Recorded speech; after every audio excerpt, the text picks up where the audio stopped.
everyone, Assalamualaikum warahmatullahi wabarakatuh. Perkenalkan, nama saya Ibnu Mustaqim dengan NIM 12470300009, mahasiswa fisika UIN Sunan Gunung Jati Bandung. Di sini saya akan menjelaskan rangkaian HPE pasif dan juga rangkaian LPE pasif yang sudah saya buat di LTSpace untuk memenuhi salah satu tugas mata kuliah elektronika dasar. Untuk itu, bagaimana videonya? Tonton saja sampai akhir. Oke teman-teman, ini adalah rangkaian yang pertama, yaitu rangkaian HPE pasif. Di sini saya sudah membuat dua rangkaian. Yang pertama terdiri dari satu rangkaian HPE pasif, yang kedua terdiri dari tiga rangkaian HPE pasif. Di sini kita akan mengecek terlebih dahulu input dan outputnya. Tadi 100 second nya 0 dan ininya di 0,01.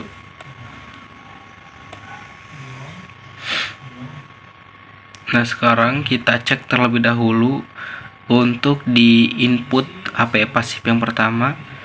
Nah, di sini kan ambang batasnya itu adalah 0,005. Jadi kalau misal inputnya itu lebih dari 0,005, maka outputnya itu akan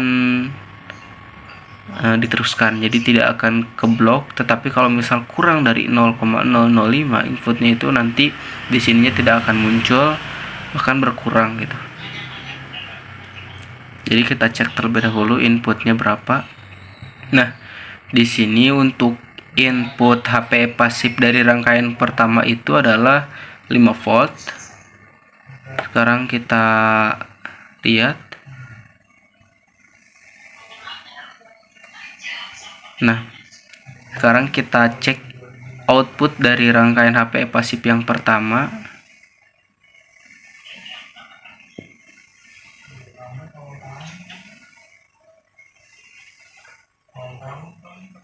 Nah, berarti inputnya itu di sini tidak keblok ya, karena melebihi ambang batas atau sama dengan input yang diberikan. Jadi outputnya 5 volt. Sekarang kita cek yang di bagian rangkaian HPE pasif menggunakan tiga rangkaian HPE pasif ya. Karena di sini inputnya pasti sama 5 volt, maka otomatis kita langsung cek aja di bagian outputnya. Nah, berarti baik itu rangkaian HPE pasif menggunakan satu HPE pasif dan 3 HPE pasif, di sini semua rangkaian outputnya itu kedeteksi karena melebihi ambang batas yang sudah ditentukan, yaitu 0,005.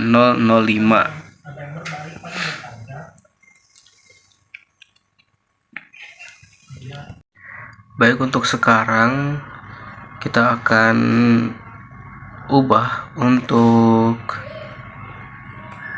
ini nilai input yang masuknya itu adalah 0,001. Jadi kita akan cek di sini, saya sudah ubah di 0,001. Jadi nanti kita akan cek jika input yang diberikan itu kurang dari ambang batas. Ambang batasnya kan sudah ditentukan, yaitu 0,005. Jadi apakah akan keblok di sininya atau masih tetap akan tersalurkan. Jadi di sini kalau misal keblok nanti akan berkurang. Tapi kalau misal nggak keblok, di sininya akan tetap sama seperti input yang diberikan dan outputnya akan tetap sama. Jadi langsung saja kita cek.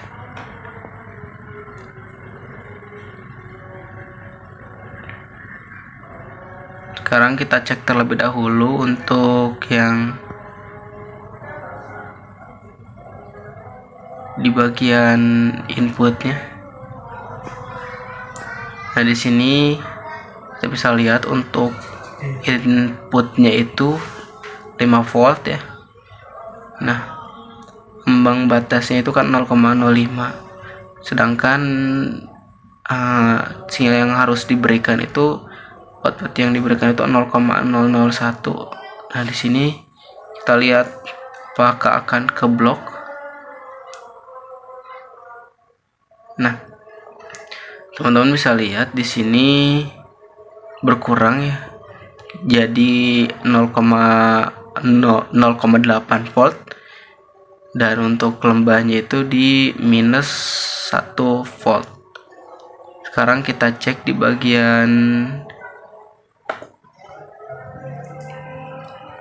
bagian output dari HP pasif yang terdiri dari 3 rangkaian HP pasif.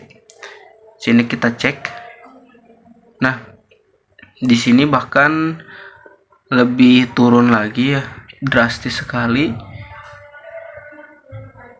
bahkan sampai kurang dari, mungkin ini di sekitar 120 mV. Untuk lembahnya itu kecil sekali di minus 60 mV. Jadi ketika si input yang diberikannya itu kurang dari ambang batas 0,5 volt, maka otomatis akan ke blok.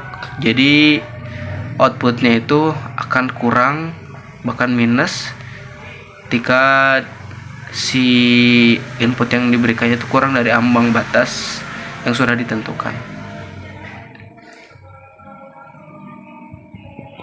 Oke teman-teman, untuk rangkaian yang kedua yaitu kita akan review rangkaian LVF pasif. Di sini saya sudah membuat 2 rangkaian LVF pasif.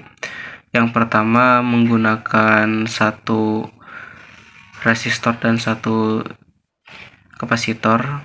Yang LVF pasif kedua menggunakan 3 RC, resistor 3 dan juga kapasitornya 3.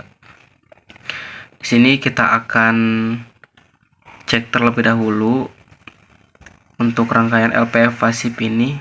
Rangkaian LPF pasif ini adalah kebalikan dari rangkaian HPF pasif, di mana ketika si frekuensinya itu kurang dari ambang batas yang sudah ditentukan. Di sini untuk ambang batas LVF pasifnya itu di kisaran 30 Hz. Nah, sedangkan di sini kita menggunakan frekuensi di 20 Hz. Nah, jadi kebalikannya, kalau misal kurang dari ambang batas, maka otomatis dia itu tidak akan ke blok seharusnya ya. Tapi kalau misal lebih dari ambang batas, misal 40 Hz kita menggunakannya, maka otomatis nanti di sini tidak akan muncul atau ke blok. Begitupun yang rangkaian LVF pasif menggunakan 3 RC. Oke, langsung saja kita tes. Kita cek terlebih dahulu.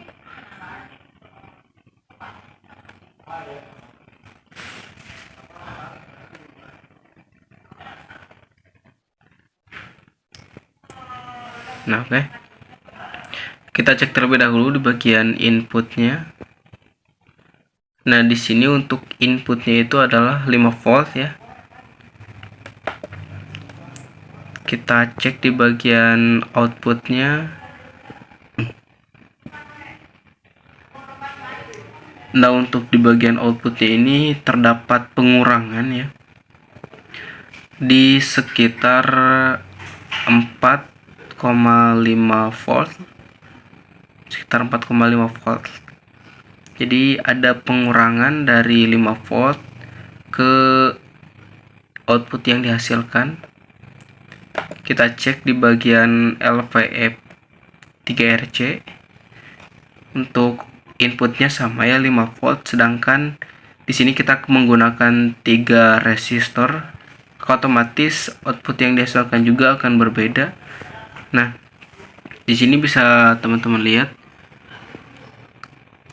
terdapat penurunan yang signifikan untuk di bagian LVF 3 RC, yaitu hanya didapat 2,1 volt, dan untuk lembahnya itu min 1,5 volt, sekitar 1,3 volt kurang lebih segitu.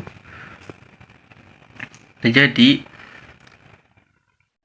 jika ingin menggunakan LVE pasif, maka untuk rangkaian LVE pasif 3RC ini kurang baik ya, karena ketika dilakukan pengecekan input dan outputnya itu berbeda sangat jauh, dan karena ini adalah kebalikan dari HP pasif, maka otomatis ketika diberikan frekuensi input 20 Hz itu kan di bawah dari ambang batas yang sudah disesuaikan, yaitu 30 Hz. Maka otomatis harusnya tidak keblok, tapi di bagian LVE pasif 3RC ini mengalami penurunan yang signifikan. Jadi untuk penggunaan rangkaian LVE pasif itu lebih baiknya menggunakan LVE pasif 1 RC, 1 resistor dan 1 kapasitor, agar input dan outputnya itu tidak terlalu jauh dan masih baik untuk digunakan. Karena untuk inputnya sendiri itu 5 volt dan untuk outputnya di 1 RC LVE pasif yaitu 4,8 volt. Artinya lebih baik menggunakan yang LVE pasif 1 resistor dan 1 kapasitor. Nah, oke teman-teman, mungkin sekian video review dari rangkaian HPE pasif dan LVE pasif yang sudah saya buat di LTSpice. Terima kasih. Mohon maaf bila terdapat banyak kesalahan. Akhirul kalam, wassalamualaikum warahmatullahi wabarakatuh.